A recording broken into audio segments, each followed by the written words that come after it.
like it though to begin with. May does not appear to be in the cards, but it's actually funny we mentioned Reunited because there is a long-running trend where back when these maps weren't played nearly as often, it was always Reunited that somehow played on them. It was practically a long-running joke at that point. It was like, oh, we're in on a off-kilter map. It's probably Reunited. Reunited at one point had like a 3-0 win streak on Ilios, and they'd also been the only 3 matches of Ilios played and forever. It just Reunited just has this thing where they play on off-meta maps, not even by choice. It just seemingly happened to them over and over again. Yeah, I think it's, to be fair, those guys are always looking for an edge, and I appreciate that they sort of think outside the box in that regard as well. But it was a matter of time before a team sort of picked up one of those weird maps and made it their own, and that's what they should. But we're going to be coming out of the gates very, very soon here. I'll be interested to see what these guys really pull up for us here as well. Blue side and red side. Actually not sure which team is which. Flare is on the attacking side right now, and they're opening up the bay, and they're taking the elevator up. The technology coming in right now, and they're going to just go right in over the top, move in onto the point. And thus far, I think they've caught the defense a little bit off guard. Ronsky goes down immediately. Zen, though, not able to get the pick off right away. Pretty back and forth here on the point. Defense trying to reestablish. Yeah, you can see the Rex getting cut down there as well. Eventually, the defensive side able to just establish themselves. Ark obviously be caught on his own here and will eventually be cut down. But you've got to hand it to the attackers here. They get aggressive. They try and go over the obviously using the D.Va and the Winston for maximum dive potential. Unfortunately, though, once you get to that point, you still need to kill the opponent. Yeah, it was a really cool opening. No pun intended with the ice wall, but it was good. But here's the problem here for the offense of Flare. They're going to be running into Liveware. They do have Earth Shatter at the ready on that beautiful new Reinhardt skin. It's a legendary. You can buy it. Nice. But see Reinhardt right now holding on here, and they will have to watch out for this because he's just sitting back, waiting for the opportunity to drop it. They don't really have any great ways of avoiding it. I mean, Winston shield perhaps, but for now he's staying a little bit further back, and they're more than willing to let the offense just move in to the high ground. Yeah, and this is a bit of a dangerous mistake to make here. This is a great sort of vantage point to start your attack, and it lets you get up very close to the point before you even start the fight here. Rex going to jump down, then jump back up. He actually wants to stay with the rest of his team here. He is a little bit low, and they lost caps up here quite early on in the piece. Will they go without the Lucio speed boost? They're going to have to, but it won't be as pretty. Now the Graviton Surge comes in, they're all caught together. Graviton is coming in right now. Reinhardt waiting for something to drop the Earth Shower. Icewall going to stymie it, but it's still 2 kills from Reaper in the backside. And they're getting, defense should be able to hold this. It was good Graviton to set that up, and they get to save the Earth Shatter for the next fight.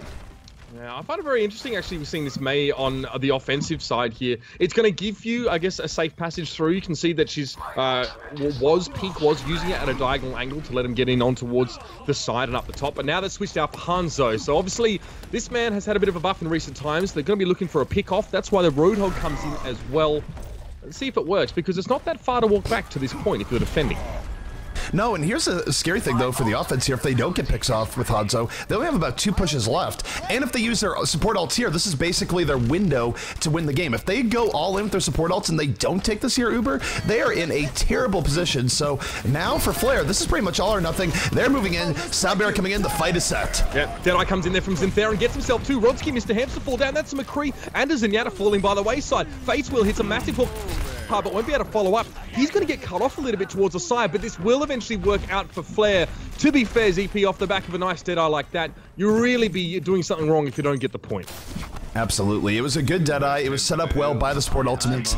And again, I can't overemphasize, that was their window. If they did not get that there, they would very likely be losing this map outright. But they do cap the point, they extend the time, and they have 5 minutes to go in now for point B.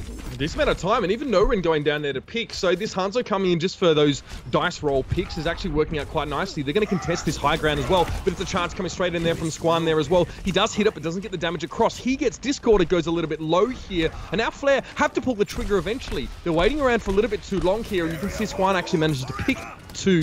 That's going to force them back here, no doubt about it. Anytime you lose 2 people like that without getting the pickoffs or any sort of big poke in return, that's a fail. You have to back out. You're no longer going to have the manpower needed to actually go forward and win the fight. And you take a look at this here, the defense is well situated for the next fight. They will have an Earth Shatter up in a moment. They have Death Blossom. Noron is set to explode. And the offense, they have a Transcendence, but not much else right now, though they do have Dragon Strike and Earth Shatter about to be online. So to be fair, Whole Hog could be really good to clear this high ground. You could be, if you can stay alive long enough to shove the defenders off here, you're looking pretty good if you're Flare. It's just a matter of putting that together, and of course, you still have to break a Reinhardt shield to do that. So some time being spent here as well, and these are precious moments as it was down to the wire on that first point. But now they've got to go. Flare need to push forward here. Peak going to be going up there first, hoping to get a couple scatter arrows or shots in towards the side. This fight has to start pretty soon.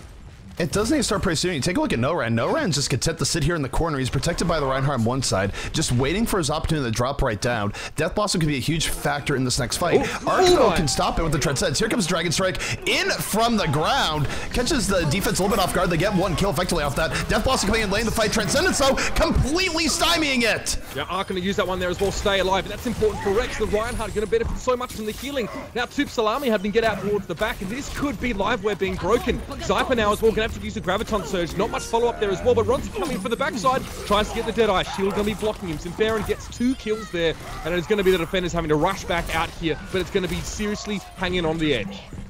It is on the edge, but the offense now in a big advantage. And look at that, the hook to stop Zoomyata from getting onto the point.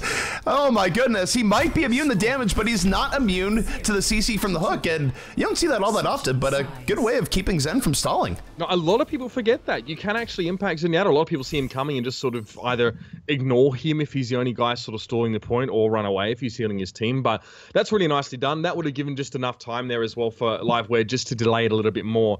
But this is decent, ZP. 3 minutes left in the pocket. Point take, as you would expect, was a little bit tricky. I love that Dragon Strike right up in your face there from Peak. I wasn't actually expecting to see it, although I saw him dancing around for so long. You don't have much time to respond to it, but you got to remember that the arrow from Dragon Strike has to travel, then it has to become a dragon, and then it does damage there. So Peak actually probably could have shot that from further back and guaranteed a bit more damage, and the angle he shot it at was a bit weird, but I like the idea. It was a good idea. Plus, no one really expects a dragon coming in from under their feet. It's like, wait, it's suddenly a dragon. But I will say, that was a really good effort there by Liveware. They bought plenty of time off the clock. And truth be told, when we were in the lobby, I forgot to mention midway through, Flare was really repping all their top 500 logos, almost as intimidation on the player lobby screen. And Liveware just sort of came in casually, but honestly, Liveware looks good in that setup, and we'll see if they can sort of capitalize on what could be a time bank advantage right now. And I like that we're going to see May to start with, but look at the positioning here as well. They're going to boost the whole team up and towards the building. They're going to start a fight from behind. Now, there's no way, there's absolutely no way that Flare are going to be ready for this one here as well. I love this idea. We haven't seen it before, ZP. Now, the execution is going to be important. This is one of those things where it's either going to be absolutely great or just completely terrible. There's not many ways that this could go down. Maybe it'll be a trade up, but this is one of those things where they're going to get full wipe right away, or it'll be bad. But either way, offense right now set up. Pretty standard stuff coming in. McCree, Reaper, Zarya, Rhine. And we'll see what they do here, and if they're prepared for what is going to be the drop down of a lifetime. Oh, here we go, Uber. They're on the way. That's it. Peak going to open up there as well. Fates will hit the hook. He takes down Norin straight away. There's no way you win this fight as the attacking side here. Perfect stuff on the defense, and you can't ask for much more. Now it's all going to fall apart. You only get to do that once, but you still get to win a fight off the back of it and get that ultimate percent rolling. Exactly. That was great. Yeah, they only get to do it once, and in the end, it works out. And it gives them quite a bit of edge and ult charge here, too. So everything working out well for the defense, and we'll see if the offense can recover here. But that is always unfortunate at the start. Yeah, now we've just got to see them hold at this stage just for a little bit longer. That shield from Rex going very, very low now. He's actually forced around the corner, really putting a lot of pressure on the Mercy to keep him healed up. That ice wall was really, really good. It's going to give Rex time to get his shield back in point, but now they're going to have to start the fight here. They're going to go off towards the side. No, attacking side doesn't want to get aggressive just yet. They want to get the positioning. Mr. Hamster does fall there as well to Fate's Will. That's an important pick off to start this one off. Charge comes on in, and Swan does go down. Fate's Wheel continuing to land in with these pickoffs on Roadhog, landing hook after hook. The offense is completely without hope here. And Reaper now just going for a pick on Roadhog. Not going to happen. Gets whole hogged into the corner. Not the worst from Reaper, though, to actually force out the whole hog. Fates would have died otherwise, and no one really wants to deal with the incredibly long run back on this map.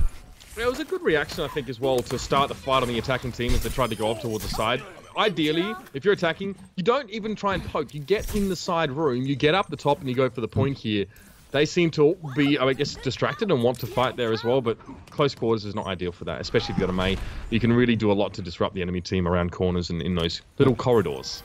And the Mei right now is positioned to have another ice wall to start out this next fight. The offense doesn't have much in the way of support ults. They're very likely lose this fight. But if they lose this fight, Uber, going to fight after that, it's going to be their last. So right now, it is Liveware under the gun. We'll see if they can make anything happen here.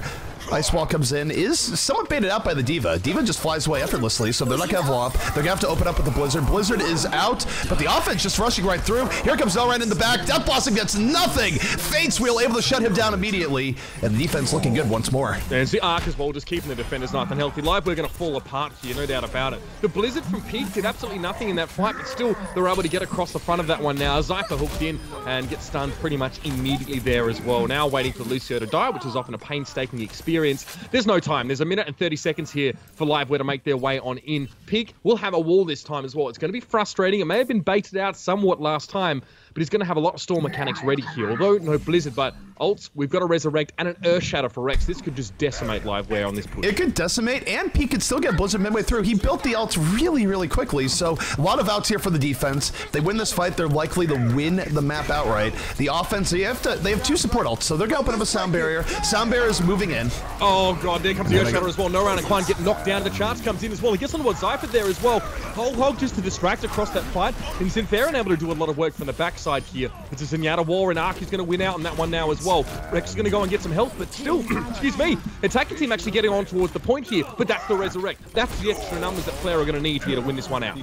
Syntheron right now trying to be the hero to pull it back, and he might just do just that. Deadeye picked out one, Left Click's picking out more. They are going to win this fight. The only downside here for the offense or defense is that they are still down a few people. The offense might be able to reinforce a little bit quicker, but I don't know. I don't like their position here much at all. This is going to be very rough in the last 20 seconds, but they will get this last gasp to move in. D.Va's going to start this out with fireworks, and we'll see if it's enough. The defense is out of ult, so here we go. Self-destruct coming in over the top, but no, but Dexter's in a bit of a weird area. No one's going to be affected by that explosion, but still, No Run gets on towards the point. He's eventually run over. Capsup goes running at him there as well, just to keep Rex nice and healed up. Another Whole Hog coming out there as well, and again, defenders looking pretty darn good here. Flare, hold, and unfortunately, Liveware just don't find a good in towards this point. Transcendence is being used more for style points than anything else here, and Zypher can only just hop, skip, and jump away from this one. Overtime comes in. That will expire in a few moments, and it will be the first round going over towards the side of Flair.